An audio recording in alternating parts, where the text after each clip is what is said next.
সুন্দর বিষয় তুলে ধরবো, সেটা হলো ধানের মাজার পোকা। বর্তমানে আমন ধানের মৌসুম চলতেছে এবং এই মৌসুমে কিন্তু ধানের মাজার পোকা সবচেয়ে বেশি আক্রমণ করে থাকে। বর্তমানে যারা কৃষিবাদ করতেছে অবশ্যই দেখতে পাচ্ছেন মাঠের জমিতে কিন্তু প্রচুর পরিমাণ মাজার আক্রমণ করতেছে। আমি একটা ধানের ক্ষেত্রে দাঁড়িয়ে আছি, দেখেন এখানে কিন্তু এই যে মাজার পোকা আক্রমণ করেছে, ধান একবার শেষ করে দিয়েছে। এইভাবে যদি আপনার প্রতিটা ধানে যদি এরকম নষ্ট হয়ে যায় তাহলে কিন্তু আপনার ধান গাছ ভালোভাবে বৃদ্ধি হবে না, ধানের ফলন কমে যাবে। দেখেন যাওতে কিন্তু কয়েক জায়গায় মাজার পোকা আক্রমণ করেছে। তো এই মাজার পোকা যদি আপনি আগের থেকে পদক্ষেপ অবলম্বন গ্রহণ করতে পারেন তখন কিন্তু মাজার পোকা দমন করা সম্ভব হবে।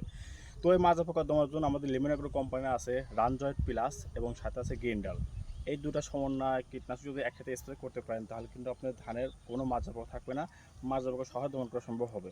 এবং এই টাইমে আরেকটা পোকা মানে আক্রমণ দেখা যাচ্ছে, সেটা হলো ধানের পাতা মরা পোকা। এই যে এখানে দেখেন, এটা হলো ধানের পাতা মরা পোকা।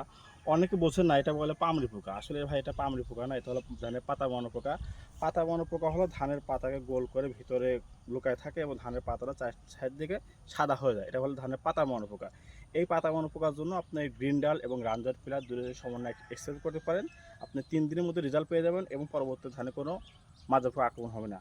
তো যাদের ধানের জমিতে এরকম মাজা পোকা আক্রমণ হয়ে আছে এই পদ্ধতি অবলম্বন করেন, ইনশাল্লাহ আপনাদের মাজা পোকা, পামরি পোকা সহ অন্যান্য যত পোকা আছে সব পোকা দমন করা সম্ভব হবে।